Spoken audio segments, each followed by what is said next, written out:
have to watch the film. In this game, he had no turnovers, but he had way too many turnover-worthy throws. Down in 6 after the penalty. Gabriel gets rid of it and bobbled. The Steelers were not capitalizing on these balls that they had opportunities on. At least probably 4 interceptions. To go in the third. Fake the handoff. Gabriel is going to throw it. Knocked up. How many interceptions you say was interceptable ball? At least 4. I gave him the benefit of the doubt. I counted 6. Okay. And Judy. Gabriel on 4th down. He'll throw on the move, and it's incomplete. DJ Watt. The throw from Gabriel. No, he's making some throws that you can't make. Like, there's no way Pittsburgh didn't lead that game with 3 interceptions. There's no way. 3rd and goal from the 14. Gabriel laces it. Bobbled, and he has to do a better job of protecting his receivers. There were too many times in this game where he had Njoku or other guys going over the middle, and he's leading them into hits. Play fake, drives it downfield, and Njoku holds onto it, and he is slow to get up. Gabriel lets it fly. Oh, big hit. Protect him. Throw it away from the defender instead of into the defender. And he did it too many times, and that leads to injuries. And if that keeps happening as a receiver and as a tight end, and you're doing that over and over, I'm not going to want to play with you anymore. Dylan Gabriel, upon the release of the movie and after witnessing his ball-throwing skills. He made numerous pass attempts. Many of them were bad, but just a small percentage are good. Love the play calling right now from Stefanski. I think he could open it up, but when he does have these opportunities, Skip, he's 7 for 25 with with throws that are further than 10 yards down the field. That's not good enough, and he's missing open touchdowns. He's missing open guys down the field. So with all that being said, Judy can get deep. He can. And there's a couple times on the sideline where he threw a back shoulder instead of throwing it over the top, or he's trying to throw it too far to the left or to the sideline instead of leading them the right direction. And he made some good throws in college pushing the ball down the field. I'm not a huge fan of his arm strength, but right now in the NFL, it's not translating, and it's not working. You have to be able to get that corrected. So overall, it's still early. It's 2 games. I don't know if you can come to a conclusion on Dylan Gabriel, but I just don't think he has a high enough ceiling right now. I don't know if he has a high enough ceiling right now to be a franchise starting quarterback in the NFL that you can build off. Dylan Gabriel was not considered a 3rd-round pick, in part because of his size. Due mostly to his physical size and limitations, he was going to be a serviceable backup in the NFL at peak performance. Conversely, Shadur Sanders was the quintessential pocket-passing quarterback. He was the type of quarterback who may have been selected 1st overall if his last name had been Burrow. I hate G. Bush, and people try to push back on me about it because they think, you always have to go back to race. What I don't like is that people seem to forget that the general public saw Shadur Sanders last year when he played in college. And people tend to forget he was on the 2nd team All-American as a quarterback. He was the 2nd best quarterback in it. I understand Dillon was 5th place or 3rd place or whatever, and the highest one I think Shedeur might have been 5th or whatever. But Shadur Sanders was 2nd team All-American. Ken Ward was 1st team, which means that enough coaches and people who's writers, beat writers around the country felt enough to vote him 2nd best quarterback in the nation. Won the Johnny Unitas song, which means he was the best quarterback in the nation. He has the number 1. I think he's number 1 overall when it comes to his accuracy.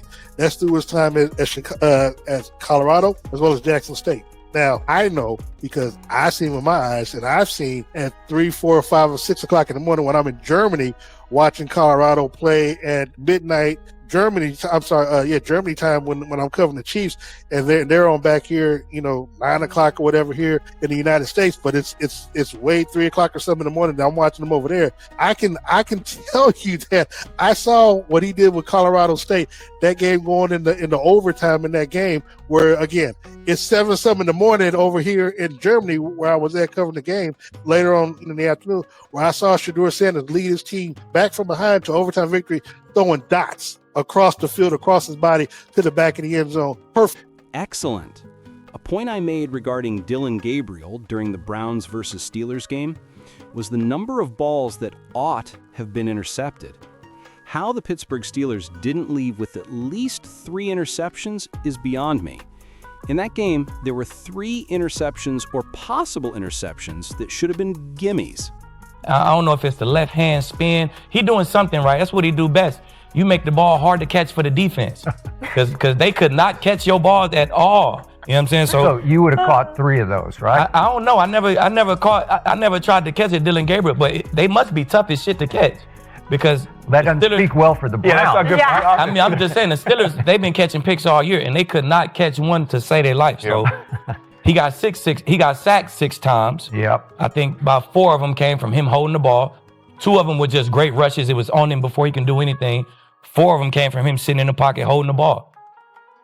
He's not playing winning football, man. It looks scary almost to me. I don't know if Stefanski's scary or is he scary. Like one time I seen Judy pop open maybe for like a bang route. He checked it down. So I can't put it all on Stefanski. Yeah. It looked real scary to me. Furthermore, Dylan Gabriel's situation is exactly what everyone was concerned about. We are witnessing things unfold in real time. There will be a rush to see Shadur Sanders when you have a quarterback who may be selected as the 1st or 2nd pick in the draft waiting behind you, and everyone knows that he was railroaded. They are interested in seeing what he has. He already has something special about him, and you'll understand what I mean if you watched him play at Colorado. Never rattled, never shook, never anxious. He was determined to return and deliver, regardless of how many times he was laid out on his back or fired, particularly when the game is at stake. Worried about Shedeur, though. It's a tough environment for a quarterback, the Browns. We all know that. Baker didn't thrive. Nobody thrived in the Browns quarterback environment. Baker had some big moments. Yeah. He did. But if Shedeur, people are preying on, like Stefanski's preying on his downfall. If he can't thrive, what happens then for Shedeur? He just will. I don't have any doubts about it. He didn't win any major games, or at least not against any major colleges, according to a lot of people. I recall that he faced Caleb Williams of USC in what I believe was week 4. His top receiver wasn't in. Travis Hunter nearly won that game against USC, but he was out. At the time, USC was ranked number 8. Sanders sprints out of the pocket. Look at the charts on this play.